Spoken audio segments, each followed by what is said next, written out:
मौलाना का भड़काऊ प्लान। तुम हमारे साथ रहना नहीं चाहते, हम कहीं जा नहीं सकते, पाकिस्तान हमें कबूल नहीं करेगा, बांग्लादेश हमें कबूल नहीं करेगा, चाइना हमें कबूल नहीं करेगा, हम कहाँ जाएं? मजहबी चश्मा बंटवारे पर ध्यान। जिस दिन मुसलमान सड़कों पर आएगा उस दिन फिर किसी के कब्जे में नहीं आने वाला है, ये समझ लिया जाए। अदालत पर भी सवालिया निशान। तो आरोपी के घर पे बुलडोजर चला देना ये अन्याय है। बुलडोजर के खिलाफ मुसलमान। कोर्ट में हमें इंसाफ की अब उम्मीद नहीं रही।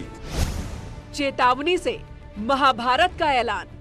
हिंदुस्तान में भी महाभारत होने से कोई बचा नहीं सकता।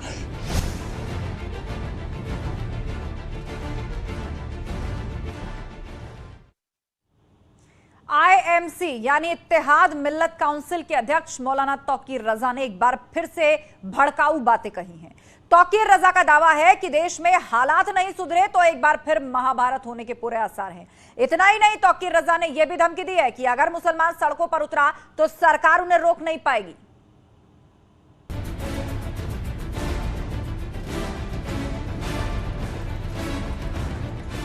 भड़काऊ बयानबाजी के लिए मशहूर मुस्लिम धर्मगुरु मौलाना तौकीर रजा एक बार फिर माहौल बिगाड़ने वाली भाषा बोल रही हैं। तौकीर रजा सरकार को अपना रवैया बदलने की चेतावनी दे रहे हैं। साथ ही ऐसा न होने पर आंदोलन की भी तैयारी है। और सबका साथ कहने भर की बात है, वरना सच्ची बात यह है कि ये एक नारा भर है, असल में इस पर अमल नहीं हो रहा है। इसलिए मैं हुकूमत से मांग ये करता हूँ कि अभी 10 दिन हैं, इन 10 दिनों में अपना तरीक़ाकार दुरुस्त कर ले, वरना हम दिल्ली से इंशाल्लाह ये ऐलान होगा ईद के बाद कि हम देशव्यापी जेल भरो आंदोलन इंशाल्लाह, और उसमें हिंदू मुस्लिम तमाम लोग शामिल होंगे। जेल भरो आंदोलन के जरिए तौकीर रजा देश के मुसलमानों को एकजुट करने की कवायद में है। साथ ही ये भी दावा किया गया है कि मुसलमान सड़कों पर उतरेगा तो किसी के काबू में नहीं आएगा। देशव्यापी जेल भरो आंदोलन को रोकना हुकूमत के बस की बात नहीं, और जिस दिन मुसलमान सड़कों पर आएगा उस दिन फिर किसी के कब्जे में नहीं आने वाला है, ये समझ लिया जाए। तो मैं हुकूमत को चेतावनी देता हूँ, खास तौर से नरेंद्र मोदी सरकार को मैं चेता देना चाहता हूँ कि अगर उन्होंने अपने इस तरीक़ेकार को फौरी तौर पर दुरुस्त नहीं किया और उनकी खामोशी, तुम सबके प्रधानमंत्री हो, तुम्हारे मुल्क में इस किस्म की बेईमानी हो रही है और तुम खामोश हो। तौकीर रजा मुसलमानों को एकजुट होने की दुहाई दे रहे हैं और डर भी दिखा रहे हैं। देशव्यापी जेल भरो आंदोलन जिसमें हर जिले से, हर सूबे से अपने देश की एकता और भाईचारे में यकीन रखने वाले लोग, और ख़ास तौर से मुसलमान समाज के लोग, क्योंकि जब तुम हमारे साथ रहना नहीं चाहते, हम कहीं जा नहीं सकते, पाकिस्तान हमें कबूल नहीं करेगा, बांग्लादेश हमें कबूल नहीं करेगा, चाइना हमें कबूल नहीं करेगा, हम कहाँ जाएं? हुकूमत हमारी बात सुनेगी नहीं, हमारी बात मानेगी नहीं। मौलाना यही नहीं रुकते, वो तो अदालत पर भी भरोसा नहीं कर रहे। लगातार चल रहे बुलडोजर से भी तौकीर रजा की बेचैनी बढ़ी हुई है। कोर्ट में हमें इंसाफ की अब उम्मीद नहीं रही। कोर्ट से जिस किस्म के फैसले आ रहे हैं, मैं देख रहा हूं कि कोर्ट को नजरअंदाज कर दिया गया है।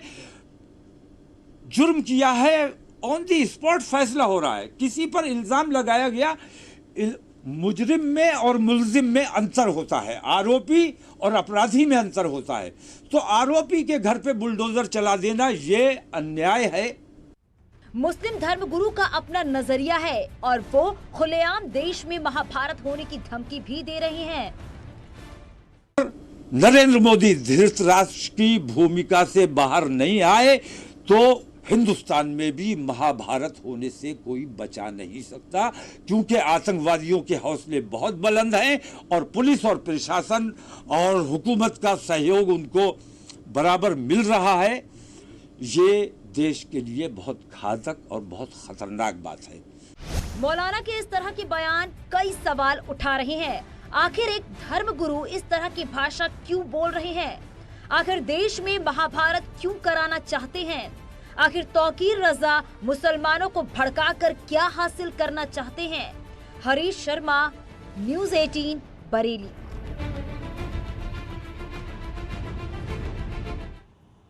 तो मौलाना तौकीर रजा ही नहीं बल्कि समाजवादी पार्टी के सांसद शफीकुर रहमान बर्क ने भी भड़काऊ बातें कही हैं। सवाल यह है कि आखिर हर चीज को मजहबी चश्मे से क्यों देखा जा रहा है? आखिर मौलाना और सांसद लोगों को भड़काकर हासिल क्या करना चाहते हैं?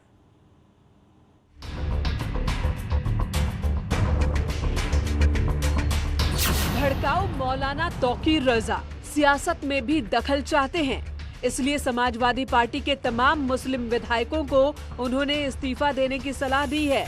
अखिलेश यादव जैसे नेताओं पर भरोसा जो मुसलमानों ने किया, उसका खमियाजा आज मुसलमानों को भुगतना पड़ रहा है। मैं उत्तर प्रदेश की एकता और अखंडता और देश प्रेम में यकीन रखने वाले तमाम समाजवादी के विधायकों से ये अपील करता हूं कि समाजवादी पार्टी से उन्हें तुरंत इस्तीफा दे देना चाहिए, वरना कल चुनाव आएगा तो तुम मुसलमानों को मुंह दिखाने के लायक नहीं रहोगे। सियासी नफा नुकसान का आकलन तौकीर रजा अपने नजरिए से कर रहे हैं, तो समाजवादी पार्टी के ही मुस्लिम सांसद शफीकुर रहमान बर्क भी खून बहाने की चेतावनी दे रहे हैं। पुरअमन रखने के लिए जो जामा मस्जिद पर जो अभी जिक्र किया गया कि इन्होंने जल चढ़ाने की बात करी, तो बहरहाल अगर जल चढ़ाने की बात करेंगे तो हजारों आदमी का खून चढ़ जाएगा मुसलमानों का। ये मतलब तो अगर इसको बर्दाश्त कभी नहीं करेगा मुसलमान। जहांगीरपुरी में बुलडोजर गरजने के बाद सियासत में उबाल है। तौकीर रजा और शफीकुर रहमान बर्क अपने बयानों से माहौल खराब करने की भरपूर कोशिश कर रहे हैं, जिस पर समाजवादी पार्टी ने किनारा कर लिया है, तो बीजेपी ने कड़ा ऐतराज जताया है। जहाँ तक तौकीर रजा के बयान का सवाल है, समाजवादी पार्टी को उस पर कुछ नहीं कहना है, लेकिन समाजवादी पार्टी देश संविधान से चले, हिंदू मुसलमान साथ चले, इसकी लड़ाई जरूर लड़ती रहेगी। तौकीर रजा देश धमकी और जिहाद के नारों से नहीं चलेगा, बल्कि कानून और संविधान से चलेगा। जहांगीरपुरी में जिन लोगों के अतिक्रमण हटाए गए हैं, अगर वो नामों की सूची देख लेते तो ऐसी विषैली बातें नहीं बोलते। लेकिन आपका भी मकसद न्याय नहीं है, बल्कि राजनीति करना है, धर्म और जात के आधार पर करना है। लेकिन प्रदेश और देश इससे आगे बढ़ चुका है। बुलडोजर वाली कार्रवाई के बहाने हो रही बयानबाजी कहां जाकर थमेगी ये तो कह नहीं सकते, लेकिन सवाल इस बात का है कि आखिर देश में माहौल खराब करने की कोशिश क्यों हो रही है? आखिर भड़काऊ भाषण देकर क्या करने की कोशिश हो रही है? Bureau report, news 18।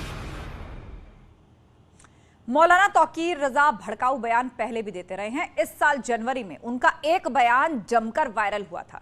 इसमें वो देश का नक्शा बदलने की चेतावनी दे रहे थे। जिस दिन मेरा नौजवान मेरे कंट्रोल से बाहर आ गया, जिस दिन मेरा कंट्रोल इन नौजवानों को खत्म हो गया, मुझसे बहुत लोग कहते हैं मियां तुम तो बुज़दिल हो गए, तुम तो कुछ करना ही नहीं चाहते, लेकिन मैं कहता हूं कि पहले मैं मरूंगा, बाद में तुम्हारा नंबर है। लगता है, अब मैं हिंदू भाइयों से खास तौर से कह रहा हूं, मुझे उस वक्त से डर लगता है जिस दिन मेरा ये नौजवान कानून अपने हाथ में ले लेगा। जिस दिन ये नौजवान बेकानून हो गया और कानून अपने हाथ में लेने पर मजबूर हो गया, तो तुम्हें हिंदुस्तान में कहीं पनाह नहीं मिलेगी। हिंदुस्तान का नक्शा बदल जाएगा। हमारे अंदर हम लड़ाके पैदाइशी लड़ाके हैं, अल्हम्दुलिल्लाह। तौकीर रजा जो हैं वो लगातार भड़काऊ भाषण देते रहे हैं। आप कुछ ऐसे सवाल है जो तौकीर की मंशा पर सवाल भी खड़े करते हैं, आपको दिखा देते हैं। तौकीर रजा पर एफआईआर होगी, ये बड़ा सवाल है इस वक्त, क्योंकि जिस तरह की बातें और शब्दों का वो इस्तेमाल कर रहे हैं, हर बात में मजहबी एंगल क्यों लेकर आ रहे हैं? क्या अब जो उन्होंने कहा उसको लेकर उन पर मामला दर्ज होगा? कब मिलेगा आखिर इन सवालों का जवाब? तौकीर रजा को कानून पर भरोसा क्यों नहीं है? किसी बात से असहमति है या कुछ गलत हो रहा है, जुल्म हो रहा है, तो कानून का रास्ता खुला है। प्रधानमंत्री के लिए आखिर अब शब्दों का इस्तेमाल क्यों किया गया? प्रधानमंत्री किसी पार्टी के नहीं, पूरे देश के होते हैं, उनके लिए अब शब्दों का इस्तेमाल हुआ, तो क्या तौकीर रजा पर एफआईआर होगी? ये बड़ा सवाल है।